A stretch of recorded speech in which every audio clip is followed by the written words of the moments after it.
बच्चों को एहसास कमतरी का शिकार समझा जाता है और ये समझा जाता है कि हमारे माशरे का पसमानदा तबका माआज़ अल्लाह अहले मदारिस हैं।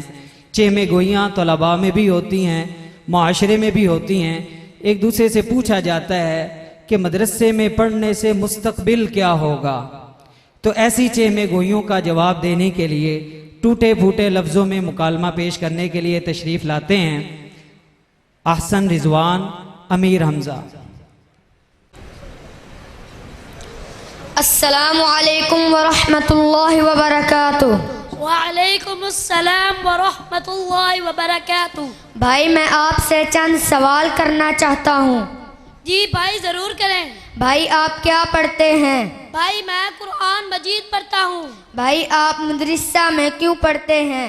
भाई मुझे हिफ्ज करने का शौक है। भाई आप क्यों हिफ्ज करना चाहते हैं?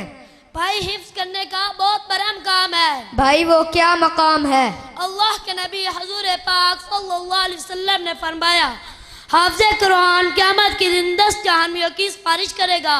भाई लोग तो मदरसा वालों को इज्जत की निगाह से नहीं देखते। देखो भाई, इज्जत का मायार हुजूर पाक सल्लल्लाहु अलैहि वसल्लम ने मुकर्रर किया है। फरमाया, अशरफ उम्मती हमलतुल कुरान। फिर दुनिया वाले इज्जत ना भी करें, कोई परवाह नहीं। भाई आपके वालिदैन कमाते हैं तो आपकी तालीम का उन्हें क्या फ़ायदा?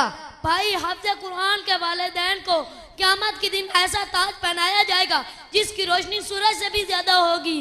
क्या आपको अपने मुस्तकबिल की फिक्र नहीं? भाई हम अपने घर में उस कुत्ते की भी परवाह करते हैं जो हमारे घर की पहरेदारी करता है। क्या अल्लाह ताला हमें ऐसे ही छोड़ देगा जबकि हम तो उसी के काम में लगे हुए हैं? भाई बहुत शुक्रिया, मेरे दिल में बहुत से सवाल थे, आपने तो मुझे भी शौक दिला दिया। जी भाई, लोगों ने इस काम को बहुत अजीब काम समझा हुआ है, हालांकि ये तो बड़ी सआदत वाला काम है। जज़ाकल्लाहु खैरा। जज़ाकल्लाहु खैरा।